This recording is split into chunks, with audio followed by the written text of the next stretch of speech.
Welcome back. You're watching your favorite morning program, 180 Degrees. Now, today is World Diabetes Day. According to health experts, reported cases of type 2 diabetes continue to increase. There's growing concern, according to the World Health Organization, that unless serious interventions are put into place, diabetes and obesity will reach epidemic proportions by 2030. Foot problems in diabetes account for more hospital admissions than any long-term complications of the disease. Today on our program, we focus on diabetic foot care and the vascular implications of diabetes. To talk to us more about this issue, we are joined from our Cape Town studios, and I'd like to welcome Dr. Martin Forlee, who is the General and Vascular Surgeon at the Diabetic Foot Clinic in Constantiaberg Mediclinic in Cape Town. A very good morning to you, Dr. Forlee. Morning, Desiree. Why is it that diabetics develop foot problems? There are a number of reasons, Desiree. Diabetes is a terrible condition. It affects most of the organs of the body, but particularly in the legs, there are three components really. Firstly, it affects the circulation, so poor blood supply, tissue breaks down, patients aren't able to heal as well. Secondly, and almost more importantly in the pathogenesis or the reason why people get diabetic foot ulcers is that the nerves are affected. So patients lose the protective sensation that tells them that there's a problem with the foot. They also develop abnormal shapes of the foot, so it puts them at increased risk of developing pressure areas and developing sores under the foot. And also it affects the sweat glands to the skin, so they get very dry skin. And normally the skin is a marvelous barrier against any sort of infection. And when you get this dry skin with cracks, you can get infection in it. And that's the third component, the infection. Unfortunately, diabetics aren't as well able to cope with the infection. And it's a combination of these three factors that lead to diabetics losing their legs. So how dangerous is it then? Oh, you mean they can lose their legs? No, certainly. About 1 in 6 diabetic patients will develop a foot ulcer within their lifetime. Unfortunately, diabetes is still the commonest cause in the Western world of people having amputations. And the majority of these amputations start off with minor, like a little sore, a little scrape, a little infection. So yes, there's a real danger that diabetics can lose their legs. What sort of preventative measures can they take?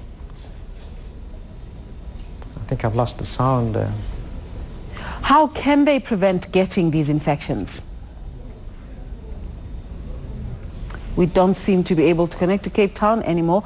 We're in a discussion with Dr. Forlee, Dr. Martin Forlee from Cape Town, talking to us about the effects of diabetes particularly on your feet, because that is his speciality. And we're going to try to hook up with Cape Town once more to see if Dr. Forlee is still able to hear us.